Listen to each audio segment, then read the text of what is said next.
how to make an easy obsidian farm in Minecraft. These are the resources you will need for this farm. Okay, so the first step to this farm is to break yourself a 2 blocks into the ground just like this, then break this 1 more down into the ground, then in the first hole right here place a chest with it, and then place a hopper facing into that chest, and then after you've done that you will need to place a hopper minecart on top of that hopper. So to do that, simply place a railing on top of that hopper with then a hopper minecart on top of it. Then what you will need to do is destroy out this block and then place a slab on top of here. Now you broke out this block so you can access this chest even when the slab is there. So anyways, after you've done that you will need to place a dispenser right behind where hopper minecart is, facing towards hopper minecart, with then a block to the right side of the hopper minecart, then one to the right and one back, placing another block right here, and then also one block right here. So now you should have a little V shape looking like this. Then after that you will need to place a redstone dust on top of the slab, and then place a redstone repeater facing into the block that's at the tip right here, and then you can simply place a lever on top of this block. Then you will need to head over here and place a redstone torch on top of this block. So basically there should be a redstone torch on top of the block that's right in front of the repeater. Then after that you will need to place a block on top of the redstone torch. So anyways, after you've done that you will need to head behind the dispenser, place a hopper facing into the dispenser, and then you will need to place a double chest on top of here. This chest can also pretty much face anyway. You can have a double chest right here or even a singular chest, but this chest is pretty much where we will be placing the lava that will then be turned into obsidian. So anyways, after you've done that you will need to head behind all of this, and then pretty much under the hopper that's going into the dispenser you will need to break out that block. Then you will need to break out 2 more blocks to the left, so 1, 2. Then after you've done that you will need to dig out the 3 blocks that's right here, so pretty much the block that's under the redstone torch and also under the dispenser, and of course the block that's in between. Then after that you will need to break up these 3 blocks and then these 3 blocks, and then you will need to dig this 2 more blocks down into the ground, so 1 and then 2.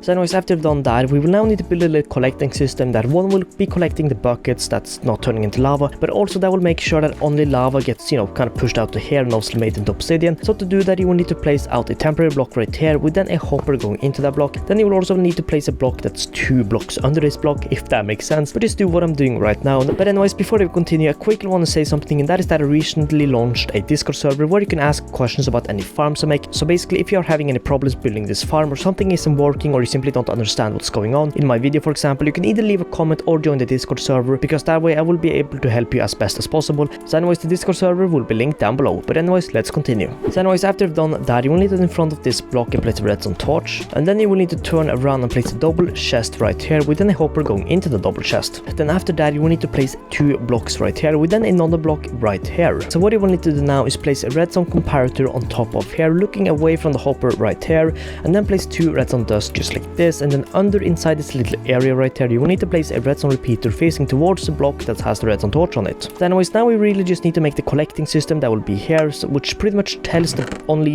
empty buckets go inside here and lava buckets to stay still inside here. So to do that you will need to open this empty hopper, and then you will need to place an empty bucket in the first slot, and then you will need to place 4 random blocks inside each of these slots just like this. So pretty much how this little system will work is that we will put lava buckets inside here, which will then be turned into obsidian, and of course when the lava comes out the bucket will be empty, and instead of it staying inside here and clogging up the system, the bucket will be detected by this little system right here, which will then be sent into this chest. So anyways, now we just have one last step, which I believe I've said a couple of times, but the fully last step, and that is to water lock this repeater right here. By simply placing a water source right here which should flow kind of towards the hopper minecart, and then you will need to turn on the farm right here, and then this is very important, and you will need to place a block in front of the dispenser right here. Then after you've done that you will really just need to fill up this chest with lava buckets. Also, before we start mining the obsidian, I forgot one quick step which is a very important one, and that is to place the redstone dust right here. So anyways, after you have done all this you will need to head into survival and of course grab yourself a pickaxe. Not sure if I mentioned that or not, but you will also need to place a block in front of here before you turn the farm on. Then you can simply turn the farm on, and then you will need to pretty much look at this block, count 3 blocks to the right and mine down a little area where you will be standing AFK or just mining the obsidian. Also, we're standing AFK inside here if you're going to be standing AFK, so we can just keep kind of constantly hitting the obsidian without accidentally destroying any of the other things we have in the farm. So to use this, simply stand inside here, mine this block, and then obsidian will appear. Mine the obsidian. You can see I'm able to fully stand AFK right here. I'm just holding down my mouse right now and obsidian is appearing and spawning. So yeah, now you can get yourself a ton of obsidian without having to deal with going into caves and risking your life, or simply heading into the end unless you don't have the end yet. So anyways, that is pretty much it, and this is how you get a ton of obsidian very easily. So yeah, that is pretty much it for this one. So anyways, if you have any questions about how this works, feel free to leave your comments in the question or join my Discord and ask them there, and I will respond to you as quickly as I possibly can. So anyways, thank you so much for watching, and I'll see you in the next one. Peace out.